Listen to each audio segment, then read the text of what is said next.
Welcome back to Bard and Barrel for your one-stop shop for all of these DM tips that we love giving you. If you've made it to this video, this is our second video.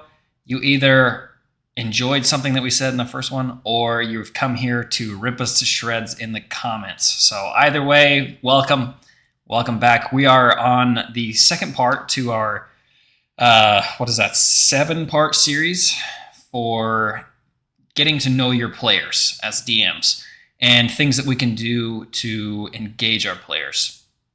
Today, we're going to be talking a little bit about exploring and what it takes to engage our explorers that are a part of our campaigns. And I'm just going to go ahead and read this right out of the DMG. This is on the Dungeon Master's Guide, page 6. Under exploring, it says, players who desire exploration want to experience the wonders that a fantasy world has to offer. They want to know what's around the next corner or hill. They also like to find hidden clues and treasure. Yeah, this is I am definitely probably 50% this type of player. I thoroughly enjoy knowing the surroundings. The player that is the exploring type enjoys the DM's world.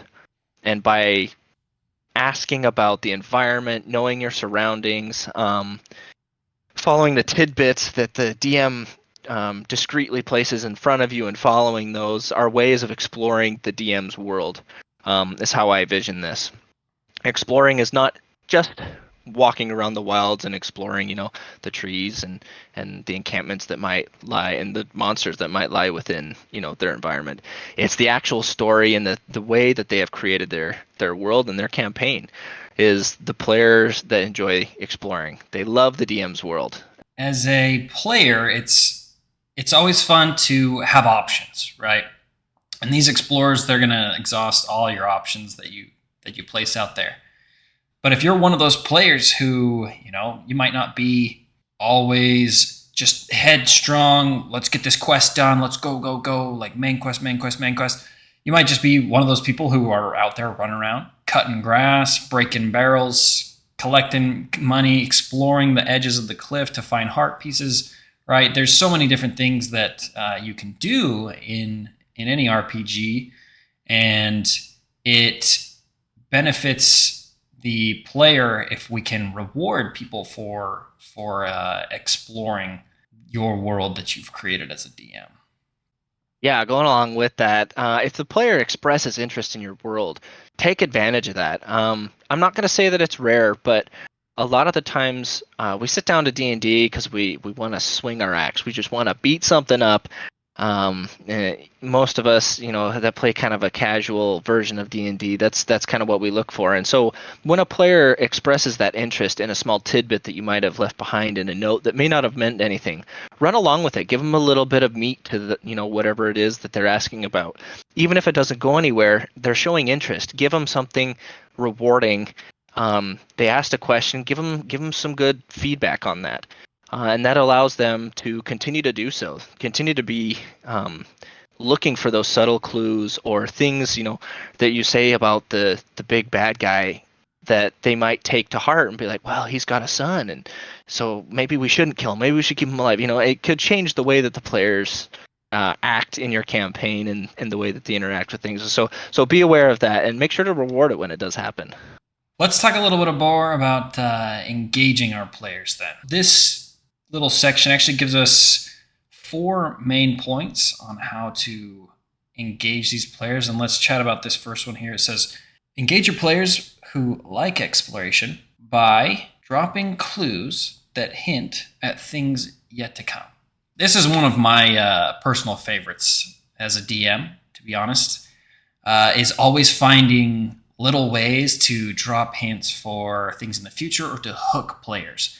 And it doesn't always have to be from a backstory, but just little notes here and there. Maybe they find a map, or maybe they come across, I don't know, maybe they're in a tavern and they overhear the king's guards talking about an ambush.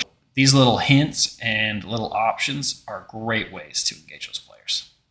As DMs, without knowing, we sometimes drop information that we don't deem necessarily important, but the players will pick up and they will think that that is some sort of side clue, and they'll take it and run with it. And sometimes, if you're not prepared, this can catch you off guard, as they think it might be pertinent to the campaign. And if this was just some sort of slight backstory that you gave about a character, but they're running with it. Reward that. Give them some meat with it, and you can always add in pertinent information to continue the campaign forward as they're going through, say, the backstory of the big bad evil guy. This once again allows the players to feel rewarded for their efforts, that they were listening and they actually paid attention to the subtleties that you were describing, and they did a good thing, and therefore were rewarded by more storytelling, more acting, more combat, whatever it may be. It allows them to be more creative and want to continue and stay engaged. I guess a theme for each of these points is to reward your players for acting out these different things. So as players stretch themselves, they try to explore more. Reward that, right? Let them find treasures. Let them find these hints and different items that they may not have found otherwise if they were just passively sitting there at the table waiting for the DM to tell them what they need to do next. I think this plays in very nicely to our next point here, letting them find things when they take the time to explore. A lot of times DMs don't do much rewarding, and so it disincentivizes players from straying from the important information that you give them. And so they'll await you to give them direction, and it'll feel like you're telling a story with all NPCs, that there isn't really anyone else a part of the campaign other than yourself. And so you got to be careful of that, because then no one will really want to be a part of your game, and it'll kind of be a dread rather than a blessing to those people that are there to have fun. The thing that comes to mind for me when we talk about finding these treasures and rewarding the players in that way is if you remember, again, this can be another Zelda reference, Gerudo Valley, on so you have to cross this tiny little bridge to go across into the valley, and if you glance way over on like the side of the cliff, there's this big, it's one of those heart pieces. It's also very difficult to get over there, and you have to solve a whole nother puzzle just to even get to that point. So that's another way you can perhaps entice players, right? Maybe they overhear a legend about some piece of weaponry or a piece of armor that exists, that's only known to be at the top of this mountain for a particular time of the year, that they overhear the bartender talking about something like this, right? And it might just be in a quick passing, and you may not even have to worry about developing your whole campaign. It's like a whole idea for that, but that just might be something that players can, if they take the time, go do the quest, go do that piece, they go explore, figure things out. Hey, you give them the reward, and now they're better suited for the next piece of their quest, the main quest, right? And you have a little more time to prep the next session, too. So it's a win-win for your DM. Yeah, and as well as part of prepping for this, look for something in your group that you feel like might be lacking. Maybe, for example, not everyone is very good at role-playing or going into depth in your campaign and pushing into those role-playing scenarios, whether that be in combat or actual social encounters. And then take that as your goal, your own personal side quest, to start rewarding or be exuberantly rewarding to those players that start doing that, and so that the rest can kind of catch on and be like, oh wow, if I actually engage a little bit more, I'll get more information just because I'm actively role playing. I had a player a long time ago. This is when I was first starting out as a DM. I had a player who always would climb trees for whatever reason. As an elf, he was always, oh, I climb a tree, and so I ended up rewarding him for doing that in a way that he would go up into these trees, and that's where he would even sleep at night. And I had the party get captured by a little group of goblins when they were asleep. They got surrounded, and they were captured, and he was able to rescue them a little bit later down the road because he was sleeping up in the tree.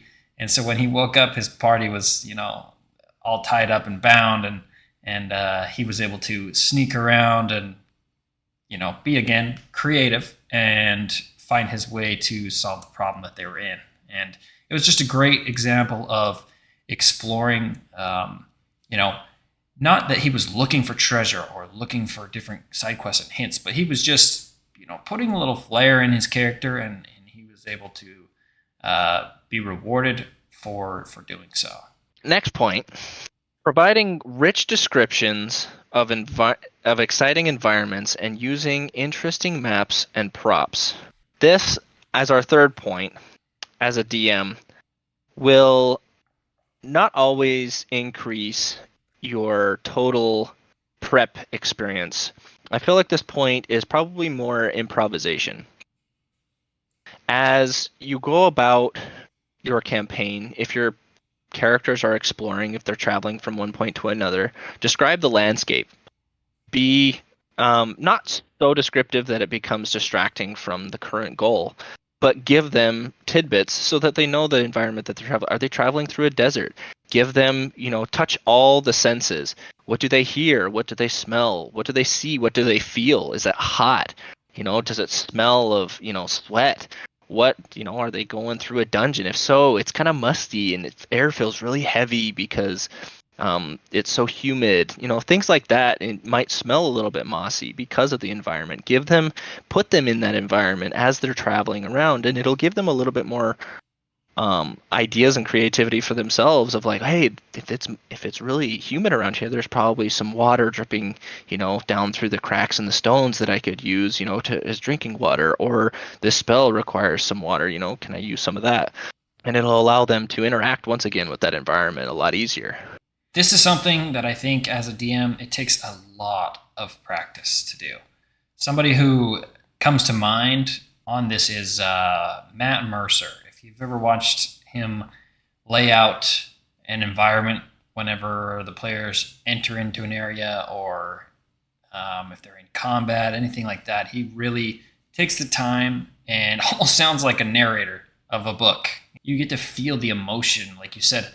When he talks about, you could talk about smells, you could talk about what the players are seeing, how they're feeling. It helps, I've noticed, if you prep your session and then you actually do it for yourself. If you kind of practice just a little narration bit, at least for when they transition into a new area, it really helps to set the scene, set the mood. They feel like they're there and they're ready to engage with all of the things that you have available. Yeah, you can start as small as little descriptions in combat as your players are, making their attacks. Describe how it hurts the enemy rather than just saying, oh, they take 20 points of damage. What does that mean to the enemy? Did they get a scratch, or was there a deep laceration across their chest as the barbarian swings its at? You can play small parts of that to start out. Or, as Christian stated, do little cutscenes in between. They're done with the combat. Quickly take a second and just describe your surroundings. Everyone's a little bit huffy. They're trying to catch their breath. There's the smell of blood in the air. They might need to clean themselves off a little bit. What is the environment around? If they're traveling, once again, just describe the landscape slightly. They get to the city, describe the landscape slightly. And just little things here and there you can start with, and from there it can kind of help you build, as Christian said, into the more difficult aspect of being able to do that. Like Matt Mercer does a wonderful job, and it's all the time. If you listen to Critical Role or watch Critical Role, he does do a wonderful job all the time of just inserting descriptive words and really painting pictures of every single action that is done at the table. Moving on to our final topic here, the fourth point, giving monsters secrets to uncover or cultural details to learn. Generally, players are going to search the body of the dead orc leader that they just slaughtered. Right? They want to know: are there any plans? Are there hints on this guy? Give me that big old axe that he was wielding. That looked awesome, right? And different things like that. And maybe as they're looking through all that, maybe they find a picture of, a little painting of his wife and kids at home. and creates a little bit of a moral weight to things, right? They just know, wow, we just killed a father, kind of an aspect, and it kind of flips the situation on them where, even if you're the hero and you are doing, what you think is right and is good, it may not always play out with a nice little bow tied on top of it, right? And so there's lots of little things that you can include that really can completely put a spin on an encounter, on situations, just on any sort of exploration that the players are doing, and can really start to just engage people, because a lot of people will love that drama, that moral weight that can come with those decisions that they have to make.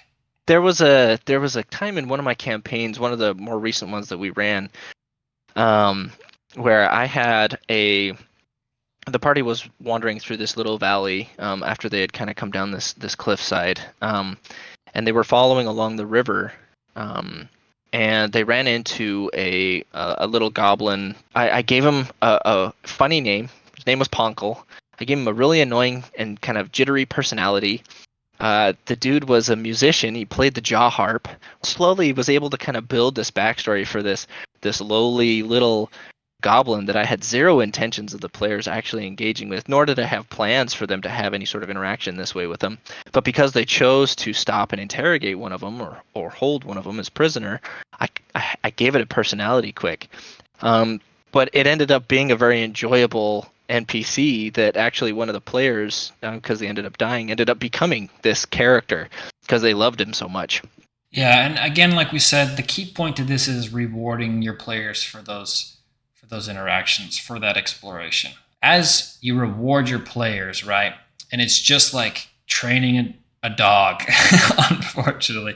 If you give them a treat when they do something good, it's going to reinforce that behavior, and they're going to keep doing that. And everybody's going to have a lot more fun. Your players are going to have fun. They're going to do awesome things. And because of that, you're going to have fun as a DM. Thank you so much. That is it for your explorers. Catch us next time. We're going to be talking about instigators and who they are and how you can engage those players as a DM. Thank you for watching. We'll see you next time on Bard and Barrel.